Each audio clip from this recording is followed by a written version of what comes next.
Bonjour Edwige Heger, vous êtes donc une membre active et même animatrice de l'association Biodanza. Est-ce que vous pouvez m'en dire plus sur vos activités?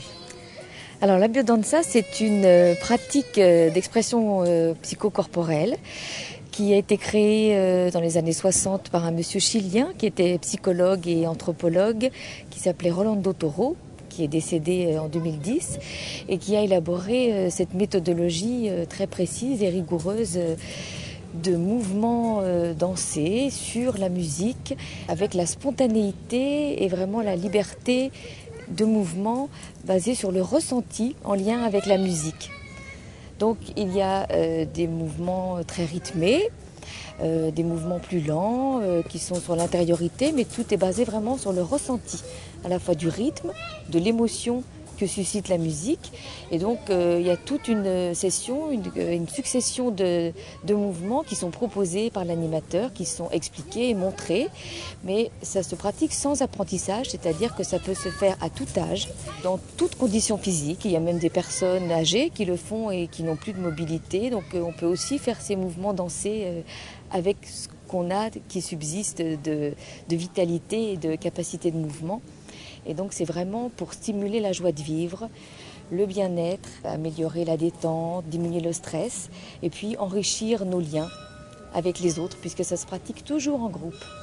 Vous disiez que c'était très cadré, les exercices sont très définis.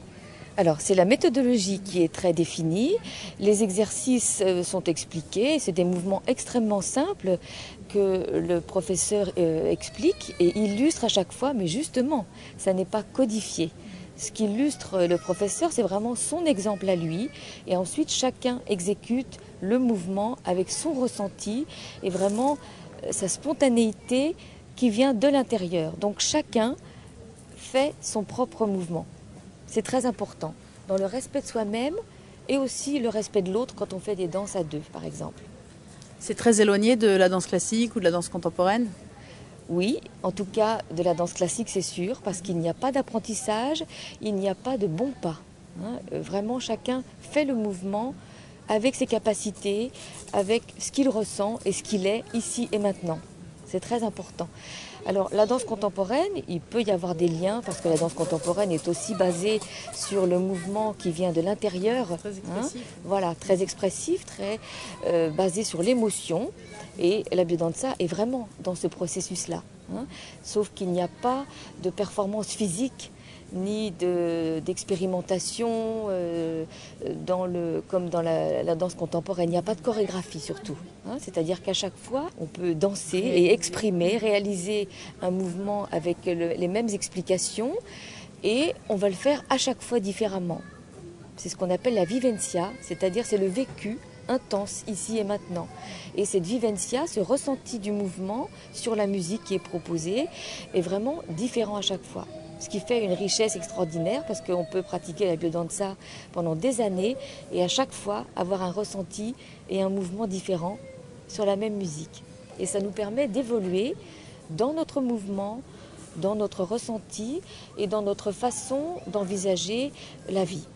Qu'est-ce que ça apporte? Quoi ça change la façon qu'on a de voir la vie? Alors déjà, je pense que ça nous permet de développer tous nos potentiels, tout notre ressenti corporel, et donc qui nous permet de pouvoir développer à travers les mouvements du corps le bien-être global, vraiment, la joie de vivre qui vient de l'intérieur justement et non pas seulement en fonction des événements extérieurs qui ne sont pas toujours aussi joyeux qu'on le voudrait bien. Donc vraiment, ça nous permet de développer petit à petit, par une pratique régulière, ce bien-être, et puis toutes nos richesses intérieures, expressives, dans le plaisir de vivre, la joie de partager avec les autres et d'être vraiment dans cette sensation d'être intensément vivant. Et pourquoi les mouvements de danse apportent ça? En quoi ça permet de libérer sa joie de vivre?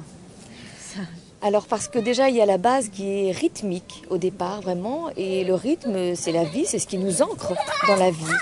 Ensuite il y a l'émotion qui est liée vraiment à l'affectivité, la mélodie qui nous relie aux émotions et à l'affectivité. Et le fait de danser, ça vient de notre toute petite enfance. Un enfant, quel que soit son âge, très petit, même si c'est pas encore marché, on met de la musique, il se met à bouger. Moi, je connais des enfants handicapés qui ont 4-5 ans et dès qu'on met de la musique, ils se mettent à bouger, même s'ils ne savent pas marcher. Donc, si vous voulez, et le petit, le mouvement, pour lui, c'est sa façon d'être. Être et bouger, c'est la même chose. Donc, c'est ce qu'on vient stimuler à travers les danses. On vient vraiment stimuler le ressenti corporel, donc qui va mobiliser tout notre être, sans être dans la pensée ni dans l'intention de changer quoi que ce soit dans sa vie. Mais on s'aperçoit que petit à petit, en bougeant et en faisant tous ces mouvements et en étant relié à notre expression profonde, eh bien, on peut s'apercevoir qu'on a une posture qui change, une façon de marcher. Et marcher, c'est aussi marcher dans sa vie. Quand on marche comme ça, les épaules baissées, on n'est pas très heureux de vivre. Et puis petit à petit, voilà, on redresse et on ouvre la poitrine et on s'ouvre à la vie, on s'ouvre à l'élan, à son propre élan et à l'élan d'aller vers les autres aussi. Et ça, c'est vraiment ce qu'on découvre progressivement. Comment ça se fait que petit on danse et petit naturellement on bouge et puis après c'est une capacité qu'on perd, qu'on cloisonne? Probablement, c'est l'éducation. À la fois l'éducation familiale, l'éducation collective qui fait que la liberté d'expression n'est pas toujours mise en valeur. Il y a une sorte de répression avec tous les codes sociaux, les codes du savoir-vivre et très souvent ça vient inhiber, parfois même freiner l'expression de tous les potentiels de plaisir ou d'élan spontané de l'enfant.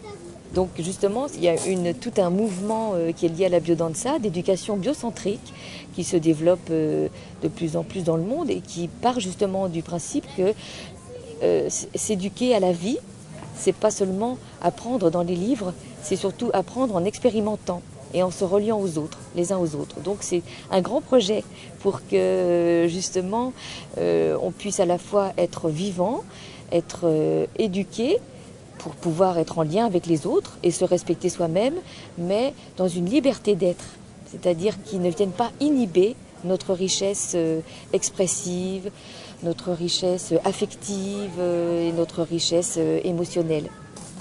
Merci beaucoup Edwige.